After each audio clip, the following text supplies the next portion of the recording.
What is up, everybody? This is your boy, Teran Rodriguez, bringing you another edition of Set Point. We're actually going to take ourselves a quick little break from the conferences and talking about what's going on in each conference, and we have ourselves a guest. So, who is our guest? Who is she, and what does she do? You'll have to find out a little later. But in case you all are just joining us from last week, I talked about the Big West Conference canceling their fall sports, and which included their women's volleyball conference games, which is quite the bummer, but there is a possibility we could be seeing some of the Big West Conference teams move to other conferences, but it's not anything you want to put money on. But life goes on, and unfortunately, this means that Big West Conference will join the Ivy League in terms of conferences canceling women's volleyball play. So there are 30 automatic qualifiers positions for the NCAA tournament, and there's also 18 at-large spots. So if you do the math, that's only 48 teams as opposed to the field of 64. So as for my guest, she is a smart cookie, and we'll be talking about a lot of great things, especially her volleyball career. So find out who she is on Set Point. This is Teran Rodriguez, bringing you another edition of Set Point here on IE Sports Radio, your direct feed for all that is sports.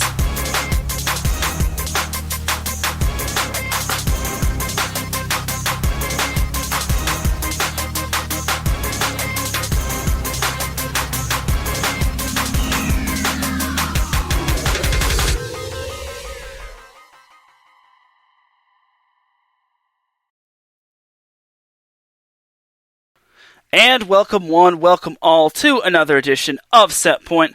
Thank you for joining me on this beautiful Tuesday. It is great to be on here, and happy holidays to everyone in advance. And this is probably going to be the first and only show before Christmas time, but certainly not going to be the last time we'll be doing Set Point before the year ends. So without any further delay, let us introduce our guest. My guest tonight is a former NCAA women's volleyball player, as she played for the University of Stanford, and she also played for Northwestern, and she also had a grand old time with both of those schools. And currently, she is the social media coordinator of Athletes Unlimited Pro Sports, a pro sports league. Without any further delay, please give yourselves a round of applause for my guest, Miss Payton Chang. How you doing, Payton? Hello, thanks for having me. Glad to be here. It is awesome to have you here, Payton, and honestly, it's going to be a grand old time. I haven't had a guest since September, or I think it was the end of the season 1 premiere of Set Point. So I'm glad to have you on, and it's great to have you here with us. So yeah. So without any further delay, let's get on in to this interview.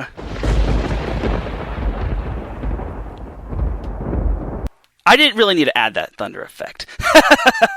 But before we get into the interview, let's get some housekeeping out of the way. These are the opinions and thoughts of myself, Teran Rodriguez, and my guest, Payton Chang, and not the thoughts and opinions of IE Sports Radio, Athletes Unlimited, University of Stanford, Long Beach State, etc., etc., etc. So, just in case the fun police is out to stop our fun. So, just got to get that housekeeping out of the way, and let's move on. So, Payton, the floor is yours. Tell everyone who you are and pretty much your volleyball career and everything you've done.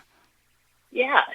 So I'm born and raised in SoCal. I played at Mater Dei, Go Monarchs, big sports school. Ended up getting the chance to play at Stanford for both indoor and beach volleyball, which is awesome. We won a national championship my sophomore and senior year.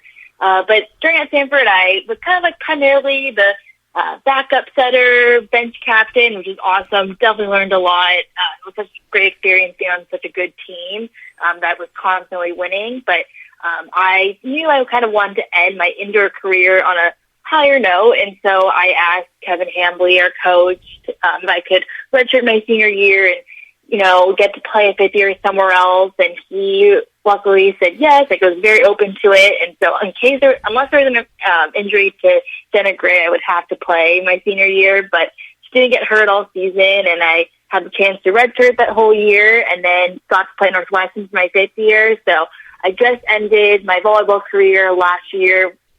So crazy that's already been a year, and I graduated my master's in sports admin, and now I'm completely done with volleyball. Just play for fun every once in a while, and number one fan of my sister who plays at UCLA right now. That's some great stuff, and I've definitely seen you a couple times. I actually followed a little of your volleyball career back in high school, and that's pretty much where we're going to start. Let's actually crank our time machine back to 2014 of your senior year at Mater Dei High School. So Payton, your senior year, what was some of your more memorable moments of your senior year of high school in terms of volleyball? Yeah, I mean, just playing with all of your best friends that you go to school with every single day, that's something that, that normally doesn't always happen. And even just getting to know all the girls who are younger, like I had such a good experience. I kind of coached the freshman team at times, was always just hanging out with them on the bench. And that was so much fun. And then specific games that probably stuck out to me were we were up 2-0 against Los Al in the second round of playoffs, and they came back, and we were actually down kind of a lot in the 5th set, and we ended up coming back, and that was a really memorable game for me. And then the following game was, I think, quarterfinals against Maricosa. That one was such a nail-biter in the 5th set. We ended up pulling it out, and I actually grew up in Man Beach as well, so got to play against a lot of the girls I kind of learned playing volleyball with, so it just kind of came full circle to me, and we didn't end up winning the CIF championship, which definitely sad because my sister has that over me and I don't, but Mater Dei was such a fun experience, and it definitely helps people prepare for the college level just because all the girls are wanting to play in college, and you're just competing at a high level every single day in practice. So it was an awesome experience for me. Yes, and you mentioned your sister and how she won a CIF championship. You actually got to face off against her, I believe, a couple times in league play when Santa Margarita played against Mater Dei. What was that like facing your sister, and how competitive is it when it comes to you and her facing off against one another? Yeah, that was funny. I honestly almost forgot about that. Thinking about my past memories that were really exciting, but it was just different because we've never been on the same team together. I think we played only one beach tournament together when we were younger, so we've always been really competitive with one another. We'll still practice and try to help each other get better, but when it comes to the court, we always want to have bragging rights. So she's probably the better setter in the family, but I think we ended up beating them more times, so I'll always have it over her. Oh yes, and I think I remember that you all won the league championship back in 2013, because if I'm not mistaken, your team was the 3 seed, I want to say, in the playoffs. I could be wrong, but that's what I remember, and I have a pretty everything all blends together now, so you probably are right. Yeah, I have somewhat of a good photogenic memory, somewhat. So after Mater Dei High School, you went to Stanford. What was it like playing at the collegiate volleyball level, and how could you compare the high school volleyball level to the college volleyball level? Yeah, it's definitely a lot faster of a game, and I kind of had to transition to being more of a DS when I got to Stanford, just because I am a little bit on the shorter side as a setter, and I came in, and Maddie Bugg, who's All-American, was already a starter, and then Kelsey Humphreys, she played at CDM. She was also one of the other girls there, so I definitely had to use my versatility as a DS, because I played DS a little bit when I was younger, passed a lot, and enjoyed digging, so getting to do that. I did that a little bit as a freshman at Stanford, and it was definitely a little intimidating because you're playing against all these hitters who are so tall and they hit so hard. And in practice, I was sometimes we practice digging without any blocks. I'm I don't want to get hit in the face.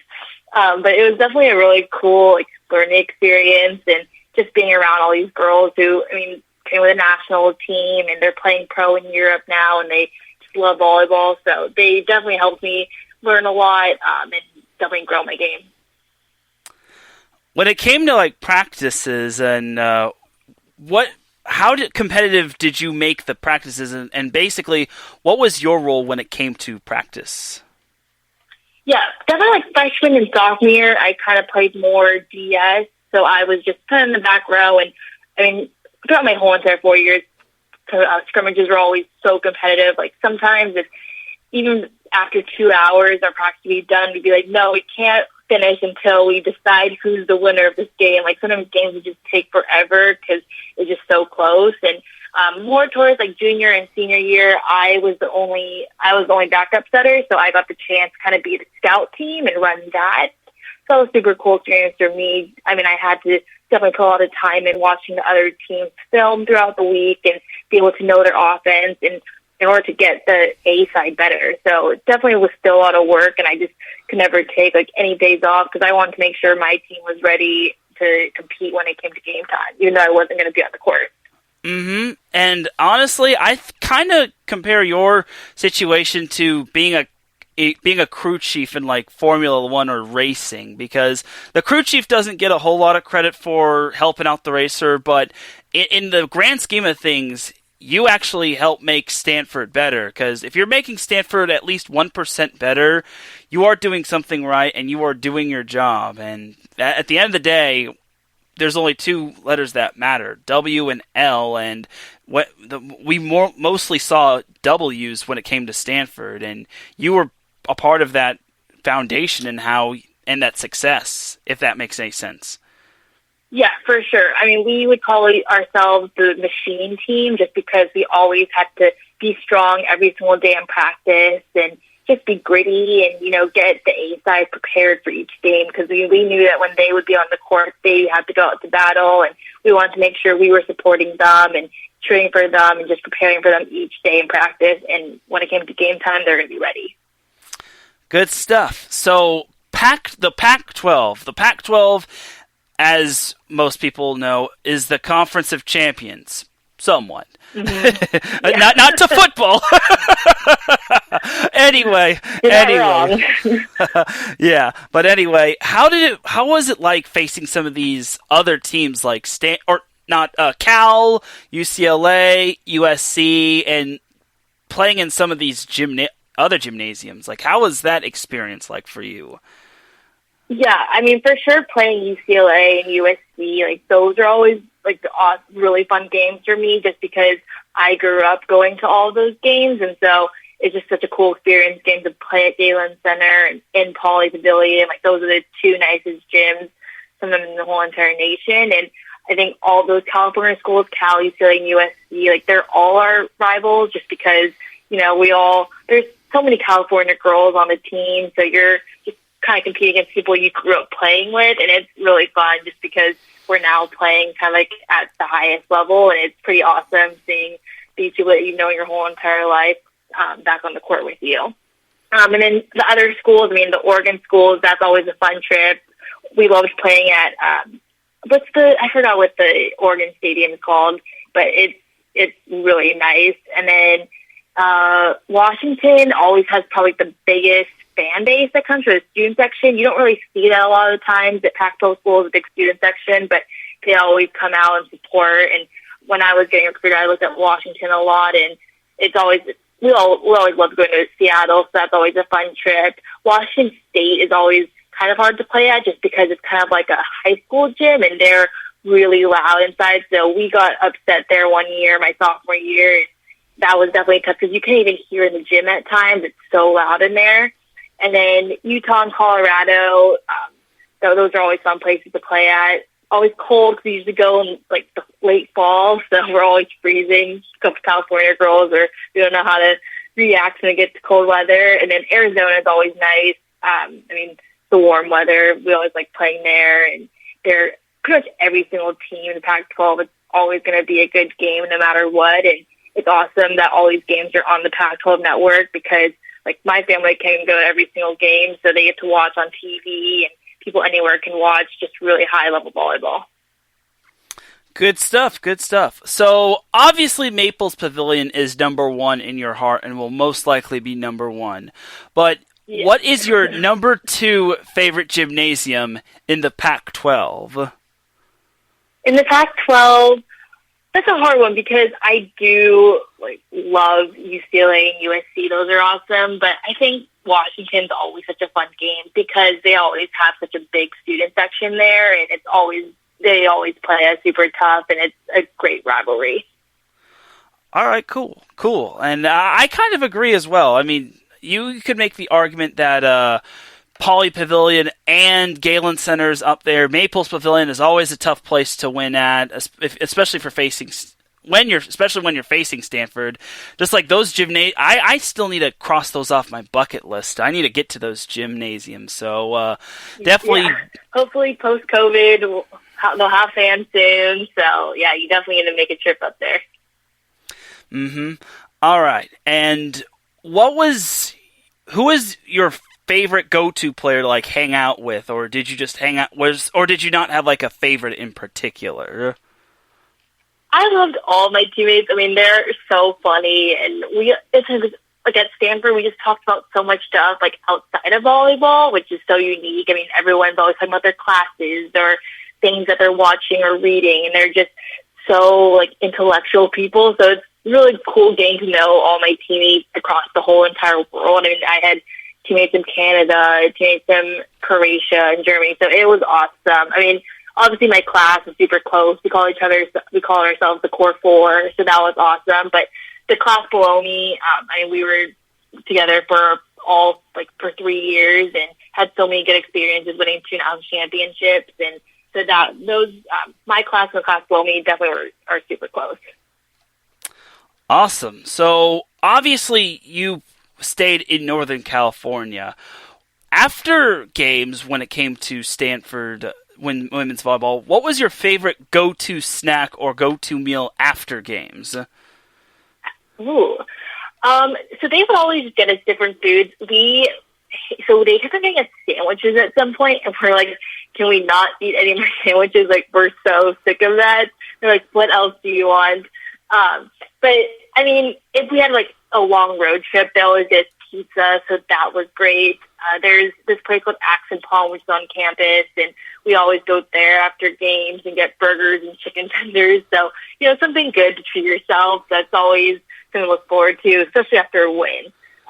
It was funny. One time we lost to Penn State, and I think our freshmen were like, can we order cookies?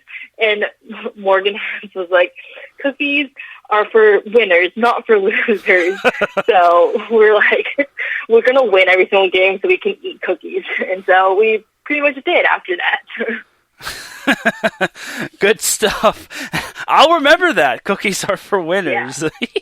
Not losers. All right. So let's fast forward to last year, or at least take it back to last year. So what was it like playing at Northwestern, and what was it like being at Northwestern in general? It was awesome. I mean, very different. It's in Chicago on a lake, and so when it gets fall time, closer to winter, it's freezing, but I got some nice cold weather gear. Shout out to our equipment manager, Melly. She's awesome. Definitely helps me get ready for the cold, but just the facilities in Northwestern, it's like the Midwest Stanford, basically. Academics are great, and so my teammates, I felt were very similar to my Stanford teammates, and that's something that really stood out to me when I was going on my recruiting trip, just because some schools I didn't even get to visit, and so, but when I came to Northwestern, I definitely felt like they could be my sisters, and it was just a great fit. And it's definitely tough because the Big Ten is so competitive, and that was a really cool experience getting to play in all these packed stadiums. And you definitely put up a fight every single game, but most of the time you don't come out with a win. But just seeing how much we grew from the beginning of Big Ten conference season to the end was just so awesome. I'm really glad to be a part of it, and we ended up on such a high note, and we won our last game against Illinois, so ended up my volleyball career with a win, which is not everyone gets to say that. Good stuff. That's a great way to end it, beating the crosstown rival. We actually have a chat room when it comes to our show, and our host of our Chicago show, Adam Karnick, asked a non-volleyball question. Do you miss snow? I presume he means, do you miss the snow at Northwestern? So I was actually at Northwestern for 6 months. So I got there like right after I graduated. So I was there over the summer. That was awesome. It started snowing on Halloween.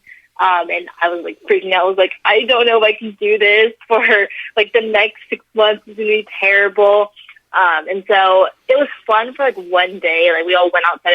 I lived in the volleyball house. We went outside. We made like snowmen and snow angels jumping around. And then I ended up actually leaving Northwestern after pretty much all my classes were online, which worked out pretty great with the whole pandemic happening. But I ended up getting an internship back at home in Carlsbad at a sports agency. So I was only there in Northwestern from July through December. So I got like kind of like a hint of the snow and the cold weather, but didn't get the full experience. But it was definitely a big change for me, who I lived in California my whole entire life. So fun for one day. Don't know if I could do it longer than that. All right. So, okay, this is probably going to be a funny question, but it's an important question that I need to know. Mm-hmm. Is there In-N-Out in Chicago or Illinois? There is not. It's sad. I think their In-N-Out is definitely expanding. But yeah, that was a hard 6 months for me to not have In-N-Out. But the deep dish pizza is my favorite. Love that. So at least they have really good food in Chicago. So that definitely helped me get through those 6 months. Oh yeah, definitely. And I totally agree in terms of deep dish pizza, and I guess that could make up for In-N-Out. And the thing is that me and my colleagues actually talk about pizza on our downtime as well, which is kind of funny. So, have you been to Portillo's, which is a restaurant my colleague is asking about? He says we have Portillo's though. I did try Portillo's. I liked probably Luminaldi's over Giordano's. I think they also have Culver's, which is kind of like the Midwest version of In-N-Out. They have cheese curds; those are good. Steak and Shake and Shake Shack. So I mean, they have all the different like big fast food chains that are really good. So, but yeah, definitely a big fan of the deep dish. The Italian beef was pretty good, though, at Portillo's, too, and the little chocolate cake. Okay. I shall definitely, I've definitely made some notes for when I go to Illinois and whatnot. So, okay, yeah. So let's jump back into the time machine and go back to your beach volleyball career. So, how does playing beach volleyball differ from playing volleyball, other than it being played on the sand, of course? Yeah, I mean, obviously it's different, like two people, it's a smaller court, shorter games, but definitely you have to be like pretty versatile. So my game fit really well just because I was kind of like a setter opposite DS growing up, and so I was able to kind of just like, I played beach my whole entire life, and that was like, it was really fun. Kind of, it's hard bouncing back and forth, and I mean, I'm a setter indoors, and you can't really, in beach, it's kind of a different, so like you deep dish it a little more, and so like my coaches wanted me to hand as much as possible, but I didn't really want that to ruin my indoor setting. But for the most part, it definitely helps. It's a good cross training sport, and so we did that from January through April, and so it was a little hard because we had to kind of bounce back and forth between indoor practice and beach practice, and then you'd also have beach games on the weekend. So I mean, I was pretty much in 20-hour weeks. Full seasons from August all the way through end of April. But it was definitely worth it. I mean, the beach tournaments, great vibes. They play music the whole time. Your friends are like laying on the grass. Stanford Beach Stadium is so nice, brand new, right before I got there. So it was a really cool experience. I only ended up playing 3 years because I went to go study abroad in Florence my senior winter quarter. So didn't get to play beach season my senior year. But it was a great experience. I'm really glad I was able to play both at Stanford. If I ended up just going to a school that only had indoor, I probably would have done beach my 5th year. But I'm glad I had the chance to play both at Stanford. So we have another question from the chat room. It says, watching on TV, it feels like beach volleyball is much harder on your knees. Is it? It's the complete opposite, actually. I mean, it's softer, and so when you're not wearing like shoes or knee pads or anything, so it's definitely easier. It's harder to move around, but it's definitely good for your knees, jumping and running and everything. But I mean, sometimes the sand is pretty rough and it hurts, so you get cuts and everything. But for the most part, it's definitely good cross training because it's definitely better for your body. What was your favorite beach volleyball moment at Stanford? Ooh, that's a good one. I mean, I think one of my favorite beach games I played in was in the Pac-12 championship my sophomore year. We were playing in Arizona, and the previous week we lost them in 3. But that game, the Pac-12 championship, where it probably mattered the most, came out with a win, really close match. And so that was awesome, just bouncing back the week after we lost to them. And then otherwise, my freshman year, my very first tournament ever, had a big comeback in the rain. It was pouring rain against San Jose State. But yeah, that was definitely a fun one just because that was my first collegiate beach volleyball experience. So our games at Stanford a lot, they rained all the time, which is crazy. We didn't think that it rained a lot in California. It does in Northern California, and it was hard just getting completely soaked, and you're having to run in wet sand. So that was a little bit rough at times, but that was definitely a really fun match just because came back and won and pouring rain. So great pictures, fun experience. Probably wouldn't do it again, though. Yeah, I don't blame you, and it's tough to do anything in rain unless you're like so used to playing in rain. So, who are your partners or partner, and what was it like playing with them? Yeah, I played with a couple of different people. I played with Ivana Vonyak. She was on our indoor team as well. She's in Croatia. She's currently on the German national team right now. So it was great playing with her because she's like 6'3", and so she can block. She would, always side out for us when we needed her. And then I also played with Caitlin Keith. She's a year younger than me. She's a DS on our team. It was awesome. I played soccer with her growing up, actually, so that was just fun because we've known each other for years, and we're both on the shorter side, but she's a DS. We used to play outside, so we're just two versatile people, and her specialty was going over on 2 or 1 when the other team wasn't expecting it. And some coaches and players would get so mad, but we scored a lot of points, so that was super fun. And we rotated a lot of different partners, but those are 2 people that I played with a lot at Stanford.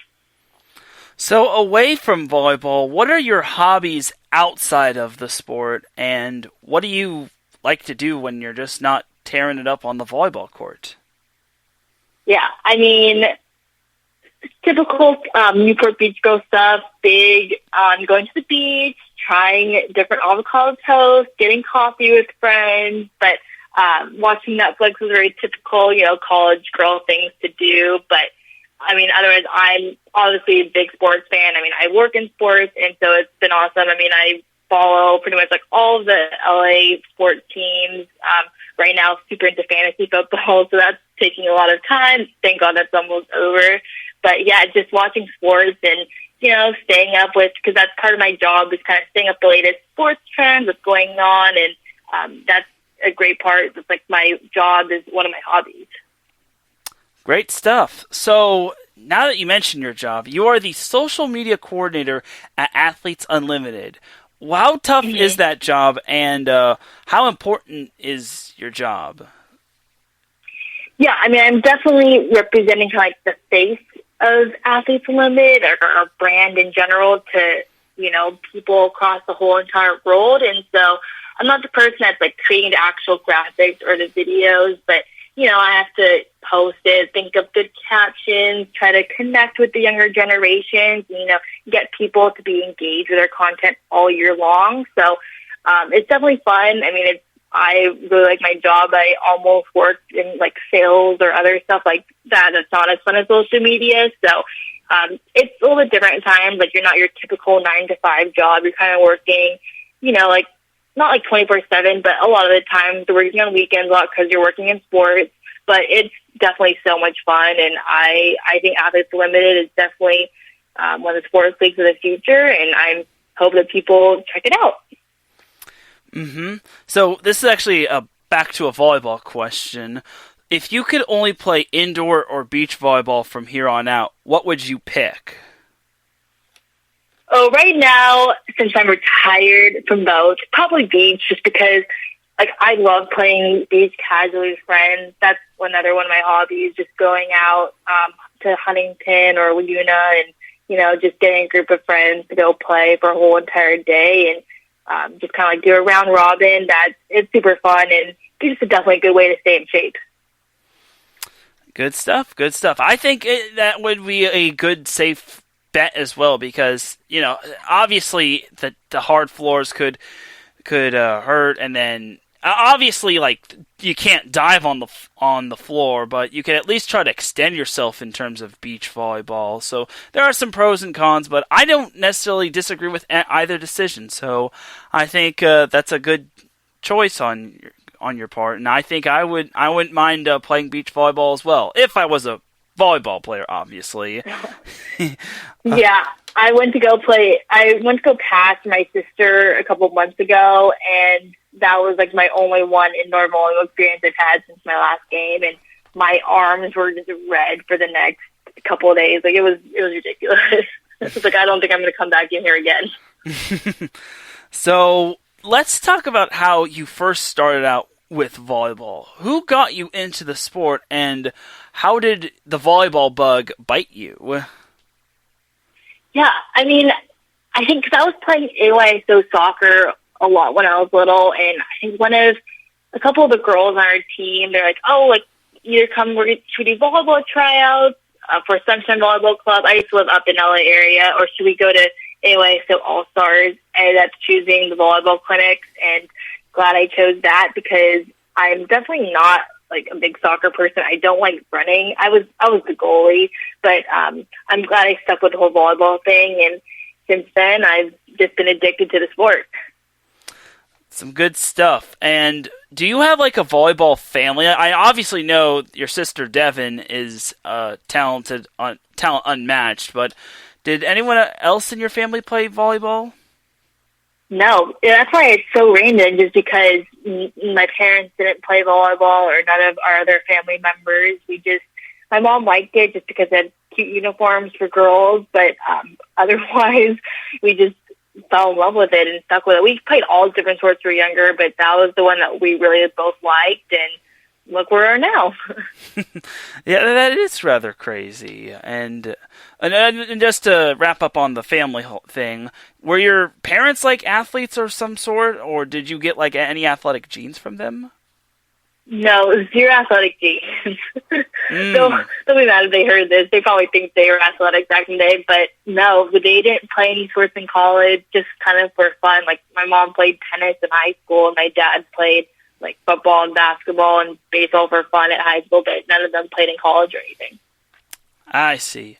So, going back to Stanford, where was your favorite hangout spot on the Stanford campus, and why? I would probably say there's just so many different spots. Like, we used to have like this old lake called Lake Log. That's awesome. And at one point, the rain actually filled it up and made it a real lake. So people would take little boats out there, little rafts. That was super fun. The Stanford Beach Stadium is honestly just a great place, just kind of like hang out. We would go there early all the time. We all loved our locker room. That's very typical. And there's just so many good other food places on campus. There's this one called Jimmy V's where all the athletes go to. We always have our pregame meals there, and that's just a great place to hang out. So the campus is beautiful. The quad's amazing. There's always so many tourists there, and it was such a cool place to just go to school, walk around, bike around, and the 4 years went by so fast. I was going to say, bikes seem to be a big thing when it comes to Stanford. Like, do you know why bikes are a big thing, or is that it's a mystery that cannot be unsolved? So it's such a big campus where you kind of do need a bike. I didn't actually have a car up there, but you could easily just bike around Palo Alto. And I mean, since the weather is so nice all year long, it does rain a little bit in the winter pretty frequently, but I mean, people have either kind of bikes. A lot of the football guys use electric bikes. Those get stolen all the time, so I never got one. People skateboard all the time, electric scooters. So it's just like a fun outdoorsy place to be where I mean, it's pretty easy to just bike around campus. That's probably the fastest way to get from point A to point B to classes, gym, the dorms. So you definitely kind of need a bike to just survive every day at Stanford. Now let's springboard back to Northwestern. So what was your favorite place to hang out at Northwestern, and why?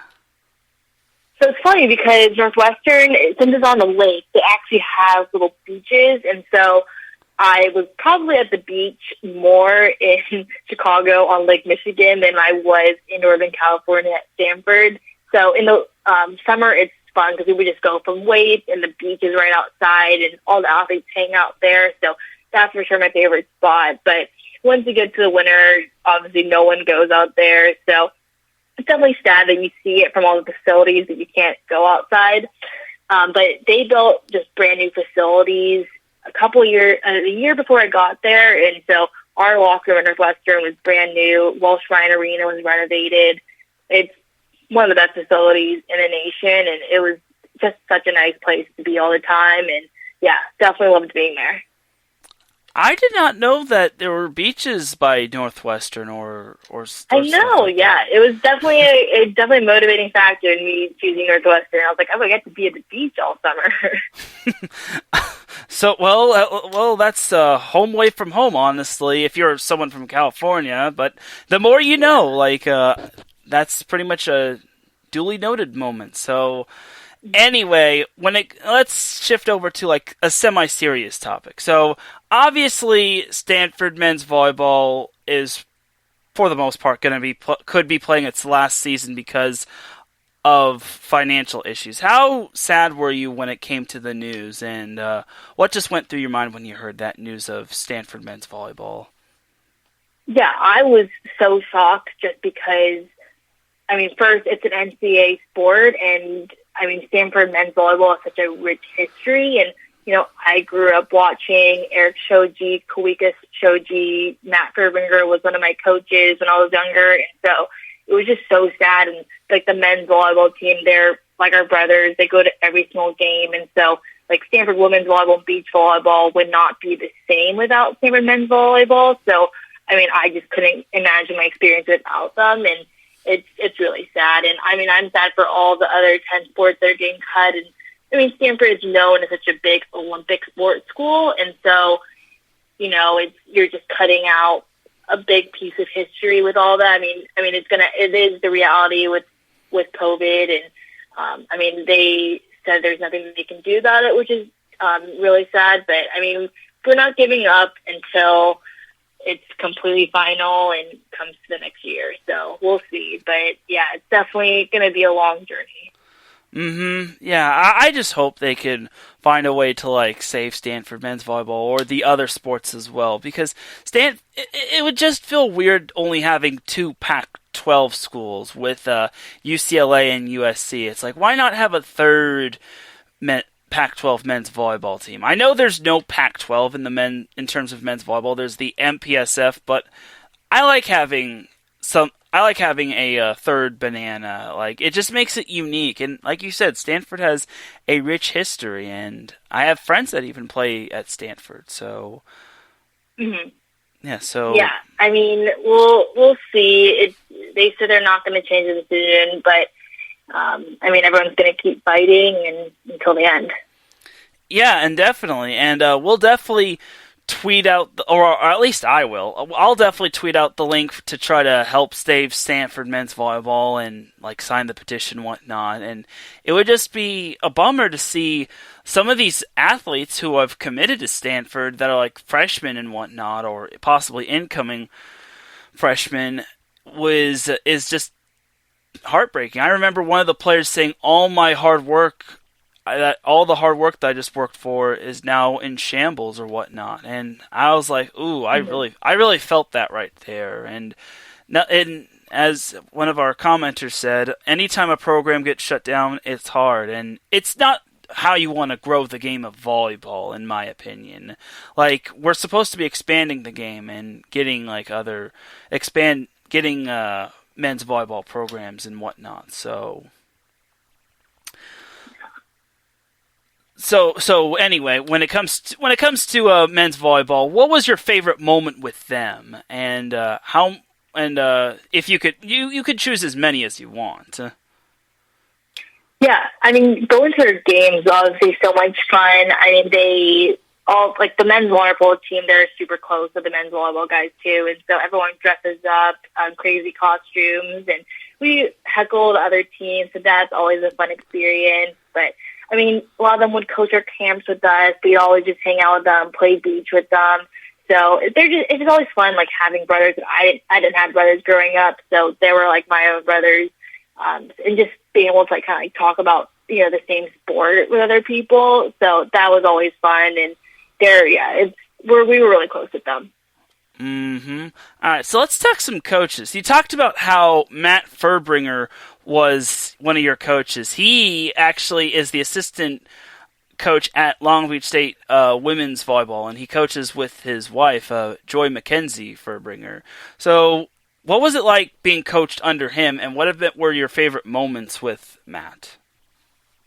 Yeah, so I actually played with Joy as well, and so that was when I was really young. So I played in Mizuno, Long Beach for 3 years, and so I think Matt was primarily like our strength trainer, and Joy was one of my head coaches. But I mean, they definitely like really enforce technique, and so that's something that I was able to really learn at an early age, which is, a lot of people don't have that type of experience when they get older and they have to break all their bad habits. But definitely got a lot of my good like fundamentals and training at Mizuno, and so that definitely helped me so much later on in all my different skills, passing, setting, and hitting. They definitely were big influences in my career. Awesome, good stuff. And he and Joy are down-to-earth people off the court. They're really awesome. So now let's go to another coach, Dan Odell, or as most people call him, Dan the Man, even though in my heart there is another Dan that is Dan the Man. He will be Dan the Man 2.0 until further notice. But Dan Odell, what was it like being coached under him, who has a high volleyball IQ and who came from a Pac-12 school in UCLA as an assistant coach?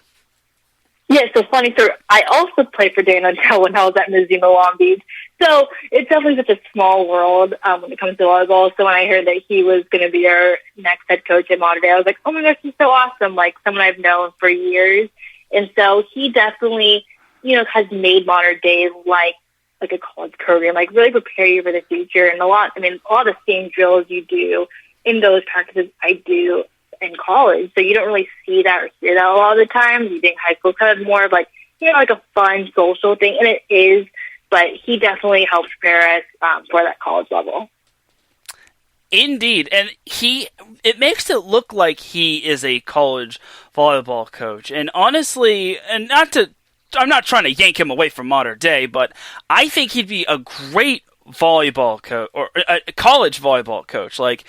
And he has won over 200 games 200 matches at Mater Dei, and he's been to the finals 7 straight times. So you can't go wrong with Dan Odell. But like I said, there will always be another Dan, being Dan Glenn, who is still coaching. He's been coaching at Newport Harbor High School for about 34 years on the girls' side. So, but I digress on that. So now for the collegiate level, you were coached by John Dunning, if I believe. What was it like being coached by him before he stepped down? Yeah, he's such a legend of the game. I went to camp all the time, and I was younger at Stanford, so just getting the chance to, actually play for him is awesome. Very few people actually get to do that. So he was so cool, definitely very inspiring, and I'm glad I was able to be on the last team with him, and such a nice guy. It's like so it was awesome playing for him. And then played for Kevin Hambley as well, and he's awesome. John and Kevin are obviously very different people, but they definitely pushed us every single day in practice, and we always had fun when we were there too. So I had a great experience, and Kevin did a really good job at just checking in with all of us. Like every 2 weeks we had to have, lunch with him. And you don't hear a lot of coaches doing that, really caring about people, and we would have to talk about anything like everything but volleyball. So it was just cool getting to know him, like, as a person, as a dad, just off the court. So it was awesome playing for them. And then at Northwestern, played for Shane Davis, who's, very similar to Kevin, and they both played men's volleyball in college. And so they know the game really well. They're just such great coaches, even better people off the court. So I've been talking about head coaches that you've been coached by. Let's talk about assistant coaches. So Denise Corlett, who just got recently inducted in the AVCA Hall of Fame, what was she like when she was an assistant at Stanford, or did you know her? Yeah, G baby, she's awesome. I mean, she was the one who recruited everything. Like, she's just represents Stanford so well. I mean, she handled everything from camp, recruiting trips, all of our scouting and everything. So she's awesome. Stanford Volleyball will definitely miss her. She's now retired, but she's such a big influence, and she's like our mom. Like, she always checks in on us, making sure that we're all set with our classes, everything off the court, always someone we can talk to as well. And so she's just awesome, and I'm so glad I got the chance to play for her. Mm-hmm. And this is kind of this is a statement that I actually saw, and I was like, this is actually quite true. So obviously the head coach has the difficult job and pretty much has to deal with everything. But do you think being the assistant coach is just as difficult or slightly less difficult? Oh, I mean, assistant coaches, even the volunteer assistants, they're working so hard this season. I mean, I always on the planes, I always sat next to our two volunteer assistants, to their former coach with UCLA, and then Russell Corbelli. He was our volunteer my senior year. He coaches at Mizzou now. And so they were just constantly scouting, constantly watching film, just working so hard. And Erin Lindsay, she was our other assistant at Stanford, and she helped run our B-side. She just, a lot of times, a lot of coaches won't really care about the B-side, but she just makes sure that, that we're working just as hard and giving us feedback and, helping us with the scout team and just trying to make sure that A-side is prepared. And they always just push us every single day in practice. And, I mean, they're nonstop working. We would just be done with the game, and they're immediately focused on the next game. So it's always business. And you see why Stanford Volleyball is just so successful, because they're working always so hard. Mm-hmm.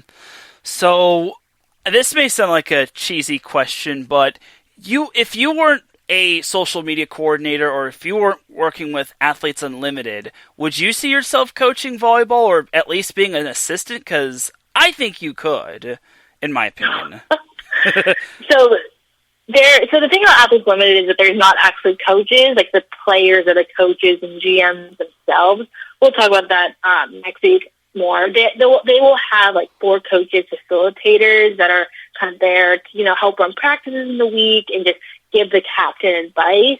But those are people who are very high up in the volleyball world. People who the head people are absolutely Jordan Larson. They're choosing who they want as their coaches. I think people kind of talk to me about coaching in the past. I necessarily didn't the most. I had to coach camp, so I got that kind of taste of what coaching would be like over the summer. You have to definitely be a very patient person, and I like to think I like sharing my knowledge of volleyball with other people, but I don't think I could do that as my full-time job, and I was able to see that when I was coaching camps. But I definitely respect coaches who make that their full-time job, just because, you have to always be patient. You always have to keep on, improving your players, and it definitely takes so much work. Mm-hmm, absolutely. And honestly, I gotta give it up to all the coaches, because during these times it's difficult. COVID has definitely had restrictions on taking scouting and taking recruiting trips and whatnot. And it's difficult, and evaluating and whatnot. So it is difficult, but I think for the most part we'll get through this. And I think if John Dunning or Kevin Hamley were on here, I think they'd say the same thing. So yeah, I mean, I don't know how coaches are doing it now. It's so hard because they keep on making like dead periods and all that stuff. So I think a lot of recruiting trips become virtual. So for me, if I was choosing my fifth year, like at this time last year, I don't know what I would have done because I wouldn't be able to see the campus in person or get to know the players. So it's definitely, recruiting's had to change a lot, but I think the coaches are doing a great job. Absolutely, on both ends in terms of like all coaches, whether it's volleyball, football, basketball, etc., etc. So a few more questions and then we'll wrap up. So the Big Ten or the Pac-12, which conference is the more intense in terms of women's volleyball, or are they basically equal? So people get in debates about this all the time. As someone who actually probably played more games in the Big Ten, I mean, I think the difference is you have a lot of teams that are always in the top 10, while kind of more Pac-12, they're kind of spread out throughout the top 25. And Big Ten is hard for you're playing in these Pac stadiums like Wisconsin and Minnesota, Nebraska. So that's a very completely different environment because the Pac-12 doesn't get as much fans at their games. So I'm really glad I got to play in both. As someone who's played in the Pac-12 my whole entire life, I'll always be a back-to-Pac person, but Big Ten was definitely a great experience and two top volleyball conferences for sure. Oh yeah, indeed. So yeah. Now that we mentioned NCAA volleyball, I don't know if you know this, but the NCAA tournament has shrunk its tournament field from 64 teams down to 48. Obviously, it's now difficult for at-large teams. But what are your thoughts on the smaller tournament field? Yeah, I mean, I think that it's probably necessary right now with COVID going on. I don't know if they're planning on doing it in a bubble or what's happening, but I mean, for my sister UCLA's team, they're gonna know that every single game, you only play conference, but every single game is gonna matter. There's no preseason, to kind of play against those tough teams and just get that experience and practice in. When you're playing conference, you have to win every single game. You kind of can't have any games to slack because there's just so few at-large bids. And I mean, it is sad that some of the conferences, Ivy League and Big West, won't have seasons this year, so they'll give out more at-large bids. But yeah, it's definitely going to be a fight because I mean, every game could be your last game. Mm-hmm. And you mentioned at-large bids. Normally we would see a lot of teams from the Pac-12, Big Ten, the Big 12, the ACC, and the SEC maybe getting at-large bids, but could we be seeing fewer at-large teams from those conferences and then more teams from other conferences? Coastal Carolina was legit this year until they lost the Sun Belt Conference Tournament Championship, and then Kansas State is the third best team in the Big 12, but with the limited amount of at-large spots, it could be difficult if everything goes awry for them. So that's pretty much It's something to be interesting just because I don't know how the committee is going to look at the teams who play in the fall and then kind of use that. Do you use a game a really good win in September when not so long ago when you're deciding for teams in April? It's just kind of weird to think about what wins you're going to look at. But glad I'm not on that committee who has to choose because that's going to be a really hard decision. So I'm excited there's going to be so much good volleyball coming up this coming winter, spring. So I'm stoked. Yeah, and we don't even know what the Pac-12 is going to go about. We don't even know if it's going to be all conference games or just maybe have some non-conference games, because I know the West Coast Conference has all conference games and no non-conference games lined up at the moment, and then we'll see. I think there are other conferences that's not Power 5 that have their schedules released, which I'll be getting into in the near future. So anyway, to springboard off of that question, or that little statement, what are some possible matchups you plan to look forward to when it comes to the whole NCAA women's volleyball season returning in January. Yeah, I mean, for sure, UCLA, number one fan for them right now. Stoked seeing them play against Stanford, my own team. And then I'm excited to watch Northwestern this upcoming season against all those Big Ten teams and seeing kind of how much they improved from last season to this upcoming season. So those are kind of my three teams that I'll be cheering for. Some good stuff, and I'm definitely looking forward to seeing what Devin can do for UCLA. And will there be like a little love-hate relationship when Stanford plays UCLA, or are you going to be for UCLA and because family over everything? Over everything, so yes, I will be cheering for my sister, but I hope everyone at Stanford has a good game. I just hope both teams have fun. Yeah, that's all that matters. Like, it's all about having fun and just having a good time, because at the end of the day, it's just a game. Like, I know it sounds cheesy, but as I always say, winning isn't the most important thing. Eating is. Exactly. Okay, but just to wrap, we're actually just going to wrap this up here with this one last question. And this is a question that I would normally ask my guests from the past, and that I actually got inspiration from asking when we had guests on some of our other shows. So when this whole pandemic started, there was this one item on store shelves that just magically disappeared off of the shelves, and not even the greatest detectives or the greatest geniuses in the world can figure out why this item just whooshed off the shelves. I know whooshed isn't even a word, but it's a word right now. So what I need to know, Payton, is this. When this whole pandemic started, did you have enough toilet paper? I did, yeah. Definitely stocked up before. I went to the store and I was like, why does it look like a ghost town here? Like, it's just, everything is off the shelves. Like, it was just crazy. But yeah, definitely got enough. We're definitely stocked up. That's good to know. That's why you all went to Stanford, because you're smart cookies. But great stuff right there, and you are the you probably are the brains of the family somewhat. But then again, you maybe I'm pretty sure. But don't quote me on that.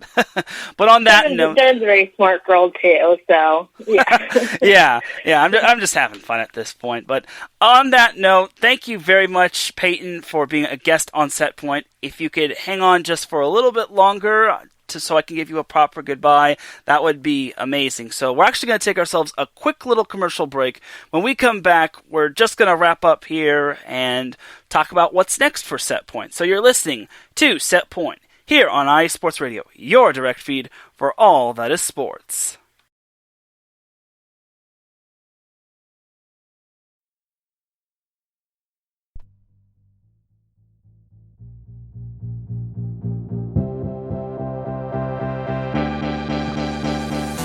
Hey guys, it's Blake Henley, better known as H-Town Blake to some of you.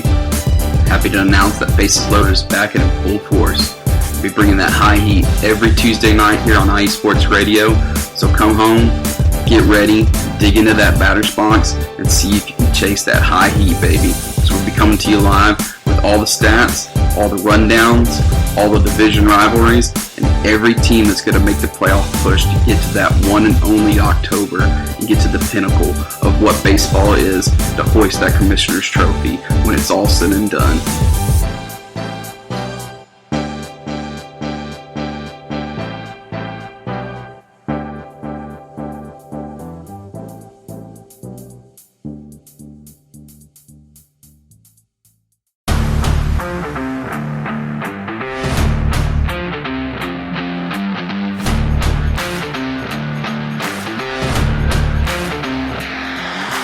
What's good, fight fans? It's your boy, Marcus Los Great, here to give you what you want, here to give you what you need.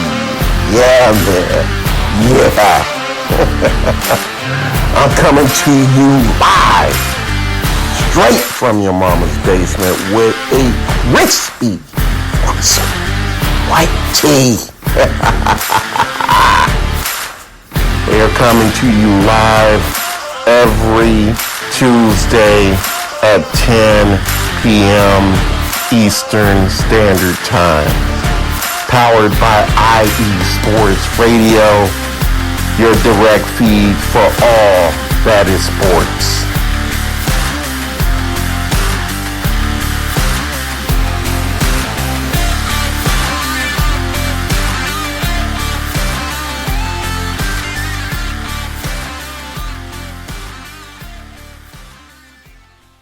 And you can check out all those amazing shows here on IE Sports Radio, your direct feed for all that sports. We are available on Apple Podcasts, SoundCloud, Spotify, Spreaker, YouTube, you name it, TuneIn.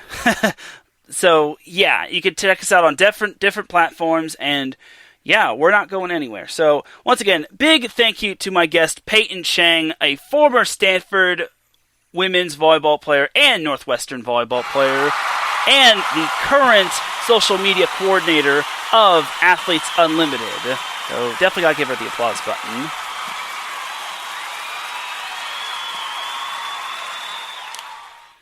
And it definitely was a great time having her on board. So, and here's the good news. She's actually going to be back next week because we're going to talk more about Athletes Unlimited, and I'll definitely be ready to have her prepared for that. And we'll definitely be on beat for that because obviously I kind of had her at like last week. I plan on having her last week, and then because originally we were supposed to talk Athletes Unlimited this week, and then I was like, why not just have you as a guest this week and then talk Athletes Unlimited next week? And Athletes Unlimited is an all-women's league, and they have 3 different leagues. They have women's lacrosse, women's volleyball, and softball, which is some good stuff, and I like it. And the volleyball portion of that starts in late February, early March. So we're actually getting a professional women's volleyball league, and also we have the NVA, the National Volleyball Association, as well. I don't know if that's really considered an actual league or just a pro-am league, but honestly, it's great that the sport of volleyball is growing because it gives players that have graduated from college like a future of what they want to do when it comes to volleyball after college. And Larry B says, awesome guest. I appreciate it, Larry. And I don't know if you heard, but she'll be back next week because we're both going to talk AU volleyball or Athletes Unlimited volleyball, which once again, that's an all women's league, and it's going to be a fun time. And like I said, the AU Athletes Unlimited women's volleyball starts late February, early March, and that's going to be some good stuff, and I think it's going to be a fun time, and I can't wait till... And the thing about AU volleyball starting is that it starts right when the women's volleyball season in terms of the NCAA is going, and that's going to be quite convenient because that's going to give me a lot more material. So I'm going to have to do all I can to like condense it all into like the span of an hour or whatnot. So, but it's going to be a fun time, and I can't wait. But I don't even know. But here's my thing: it's like I don't even know when NCAA men's volleyball or NCAA beach volleyball is supposed to return because they have yet to make word of that. But I think I heard someplace that NCAA men's volleyball and NCAA beach volleyball will be talked about around July 5th. That's just some murmurs I heard. But I think that we'll know a lot more about the fate of the NCAA men's volleyball season and the fate of the NCAA beach volleyball season by then. And it's definitely going to be some good times, and I can't wait. I'm just antsy to get some volleyball back because for now we don't have any volleyball, and at the moment I checked and there was no volleyball news, but it is good that we have guests back, and it's great that we're going to be talking about some pro volleyball that's going to be happening. And the thing about AU volleyball, Athletes Unlimited volleyball, is that they actually are going to be have their games televised on ESPN3 and I think ESPNU, if I'm not mistaken, which is going to be really awesome. I think it's going to be great stuff, and I can't wait. And it's going to be fun. I just can't wait until next week and to talk some AU volleyball and whatnot. So, and again, this whole shindig, this whole AU volleyball shindig is going to be taking place in Dallas, Texas. And like they say, everything's bigger in Dallas or Texas. I messed that one up, but it's. But anyway, yeah, everything's bigger in Texas, and it'll also be the matches will also be televised on FS1, FS2, and the CBS Sports Network. So this is going to be really cool to see the Athletes Unlimited volleyball going on. It starts on February 27th and goes through till March 29th with the broadcast team, which is Kevin Barnett and Salima Rockwell, which is cool stuff. Good stuff. But on that note, I think it's time we get on out of here. It's time we say goodbye to everyone. Before we go, I actually need to give a shout out to our most recent sponsor. Our first most recent sponsor is from Legacy Financial, which is a financial group which helps out in terms of helping you save or conserve cash. They are a company in Riverside, California, which is really cool. And I may even consider using this, considering I am not the best guy when it comes to money. I sometimes I'm a little less frugal. I'm trying to be more frugal. That's kind of my goal for my New Year's resolution, is to be more frugal with cash. I think that's kind of the goal for everyone, to be less frugal instead of like spending your money on like I don't know, burgers and pizza and whatnot, or Netflix and whatnot. Even though I don't watch Netflix. So definitely do gotta give a shout out to Legacy Financial, our first sponsor for this week, and we definitely appreciate you. Our second sponsor for this week is Raider Ramble. Now, obviously this is a volleyball show, but I can talk some football. I don't care. It's my show. So Raider Ramble is an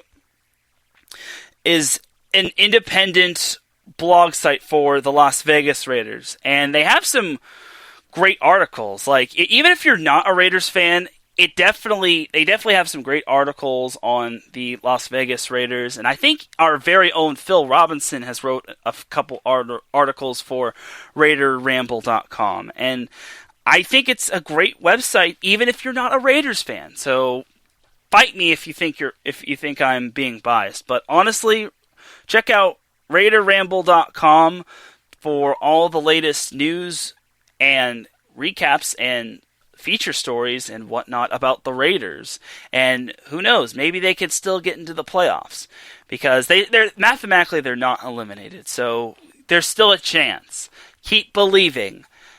And it is 2020, so anything can happen. So on that note, now we're going to wrap up and get on out of here. And once again, thank you to our two sponsors, RaiderRamble.com and Legacy Financial, not Financial Legacy, of Riverside, California. But I think that's enough for tonight.